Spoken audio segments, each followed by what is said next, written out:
सम्पूर्ण मित्रजनहरूलाई फेरि पनि स्वागत गर्छु है। र आज म तपाईँहरूलाई विशेष एउटा टपिक है एउटा कुरा भन्नु है गइरहेको छु, जुन कुरा चाहिँ के हो भने मैले एउटा महसुस गरेको होइन, मैले एउटा रियलाइज गरेको कुरा हो। हामी मान्छे जाति के हो है, के हो हामी केही होइन है। संसारमा एउटा सिर्फ एउटा धुलो जस्तै हो है। आज हामी घमण्ड गर्छौँ, मेरोमा यस्तो छ, मेरोमा उस्तो छ, म यति राम्रै या यति यस्तो, मेरोमा यो छ त्यो छ है। हामी घमण्ड गर्छौँ सधैँ है। तर के को लागि? मान्छेको जीवन केही होइन है। मान्छेले चाहेर केही गर्न सक्दैन है। आज है मैले देखिरहेको घटनाहरू है, मान्छे राम्रो हुँदैछन् होइन, बुढाबुढी या साथीभाइ कोही पनि तै छड र मै छड है, बुढाबुढीको झगडा डिस्कस भइरहेको है। तर त्यही बुढाबुढीमा है, एउटा हस्बेन्ड वाइफमा होइन, जब उनीहरू बिचमा एक अर्कालाई है, अब चाहिँ होइन दुईजनामा एकजना है संसार छोडेर जानेवाला छ है, जब दुईजनामा एकजना है मृत्युको मुखमा छ भनेर जब हामीलाई थाहा हुन्छ होइन, तब यति साह्रो है माया पलाउँछ होइन, प्रेम जाग्छ होइन। तर हामीले एउटा सुनौलो मौका क्या, जब एकदम राम्रो हुँदैछन् होइन, आफूले कदरै गर्दैनौँ होइन, रेस्पेक्टै गर्दैनौँ होइन, थाहै हुँदैन क्या, बाँध्नु जुत्नुमा टाइम गइरहेको हुन्छ होइन। हाम्रो त्यो एउटा अहङ्कार क्या, नेपालीमा भन्छ अहङ्कार है, इगो क्या मान्छेको।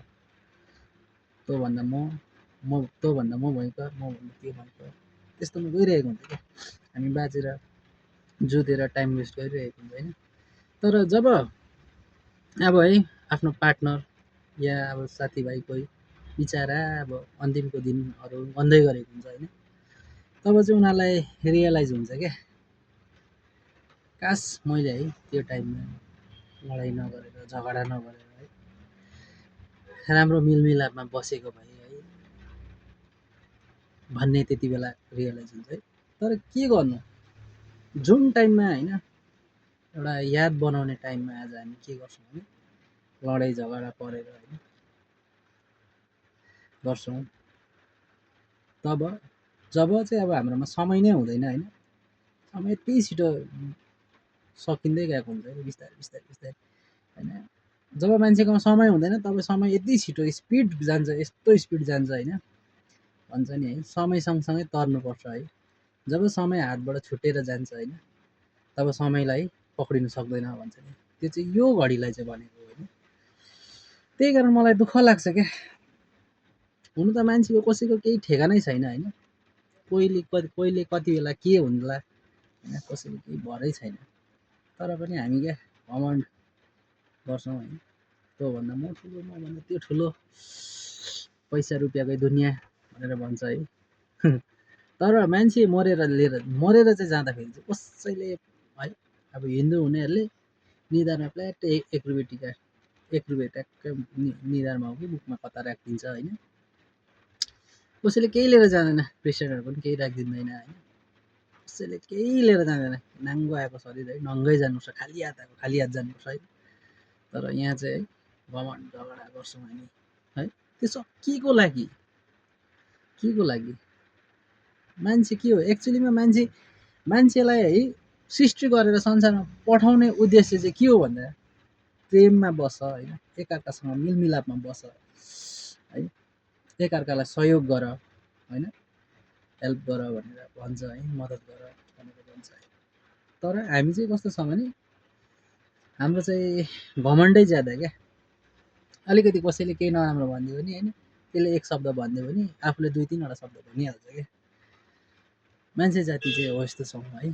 त्यही कारण मान्छे जाति चाहिँ एकदम सायद ईश्वरले पनि सोच्छ होला कि यो मान्छे जातिलाई बनाएर चाहिँ बहुत ठुलो गल्ती गरेछु भनेर सोच्छ होला कि।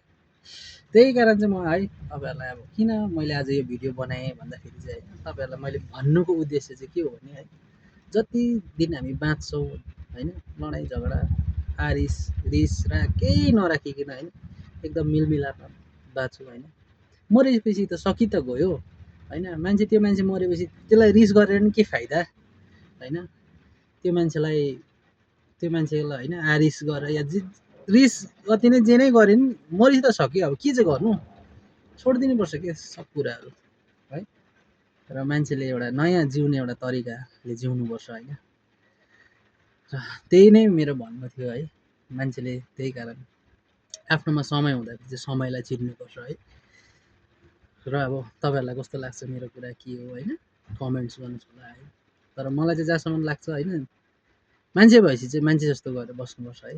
अब ईश्वरलाई पनि अहिले चाहिँ यो मान्छे जाति बनाएर चाहिँ बहुत ठुलो गल्ती गरेछु भन्ने चाहिँ ईश्वरले पनि सायद सोचिरहेको होला है। यही भन्न चाहन्छु ल। धन्यवाद, बाई सबैलाई।